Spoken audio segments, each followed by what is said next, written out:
Chapter 40. Family Matters. "I'm going in for surgery next week," my mother said. "The doctors found a 15-centimeter long cyst on my ovary and another smaller one on my kidney." I listened in stunned silence. We were in Alexandroupolis, a stone's throw away to the Turkish border, having traversed the towns of Paralia, Kariani, Kavala, Xanthi, and Komotini.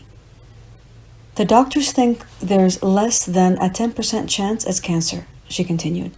"They're doing tests to see if my heart can survive the operation." My mother rarely asked me to come home, but there were occasions when I sensed her fear and did so anyways. I never felt my presence was needed, or that it added anything, since it was my younger sister Sue, by default the doctor in the family, who facilitated all medical necessities. This time, however, I heard my mother's silent plea for me to return. I explained the situation to a sympathetic Alberto, who urged me to go. My parents were thrilled with the news, but I couldn't help but feel that I had made this decision primarily to please them.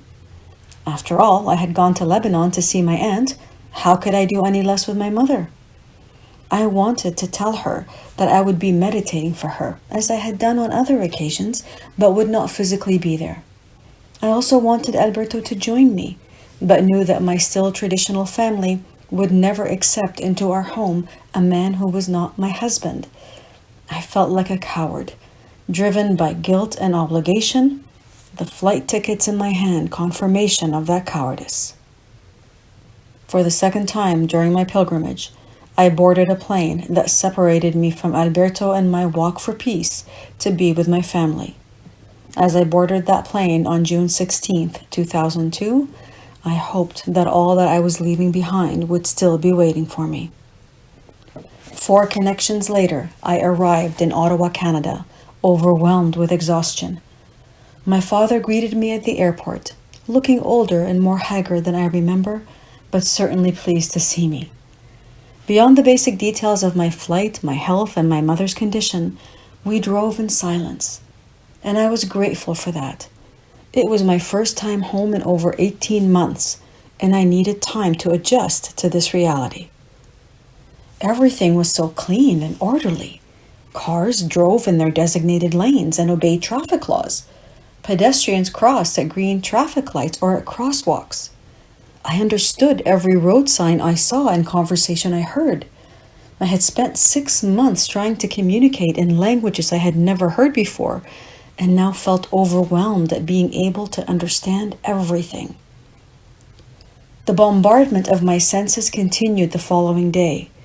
The road, the houses, the neighborhoods, all looked familiar, but at the same time, foreign. I felt nauseous and disoriented, and stopped several times to heave, hoping that whatever was happening would pass quickly. My mother sat in her hospital bed, her eyes closed, her lips curved in a slight smile. Despite her ill health, my mother's face looked young and belied her 60 years. I was relieved to see that she had no tubes or devices strapped to her. At the sound of my cheery "good morning," she turned towards my voice and reached her arms out to me. I hugged her tightly. "So tell me about Alberto," were the first words that came out of her mouth. Chuckling, I sat on the edge of her bed and recounted how we had met and how our relationship had recently evolved and was still developing. Her questions were direct, but sincere, as were my answers, and she only stopped when she was satisfied that she had the entire story. We spent that day and the days that followed speaking about my pilgrimage and the people and experiences that had forever changed my way of thinking. The hospital room became the meeting place for people I hadn't seen in years. Cousins, aunts, relatives, and friends all stopped in to wish my mother well. Many knew that I was walking and wanted to know the countries I had visited, but rarely seemed interested in knowing my real intentions for walking. Even when I tried to explain, I still had the impression they thought I was on a grand adventure. I also perceived the hidden judgments in some comments, and how these individuals believed themselves to be the responsible ones while I was running away from responsibility. But perhaps, more truthfully, they were only reflecting my deepest concerns, but it only served to isolate me even further from them. My mother's surgery went well, and the doctors removed the cyst without any complications to her heart. I meditated that entire time.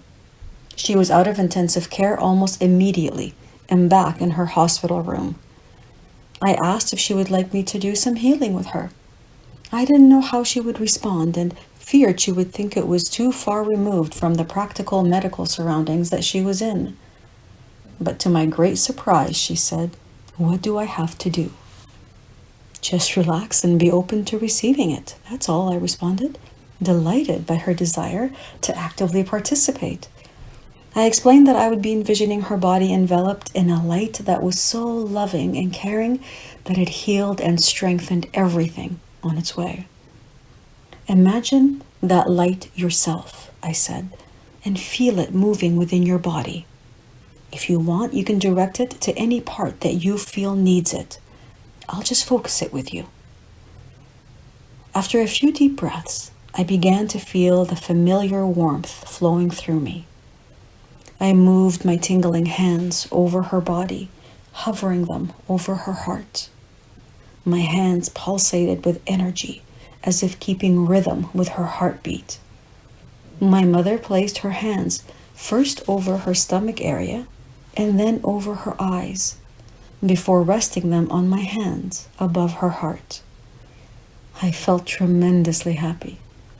I had helped my mother in her healing journey, but more importantly, shared with her an emerging part of myself, a part that longed to express itself beyond the protective boundaries of my relationship with Alberto and declare its presence to the world.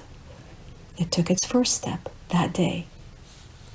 Alberto was never far from my mind, but in the hustle of all that was happening and the time difference, I couldn't call him.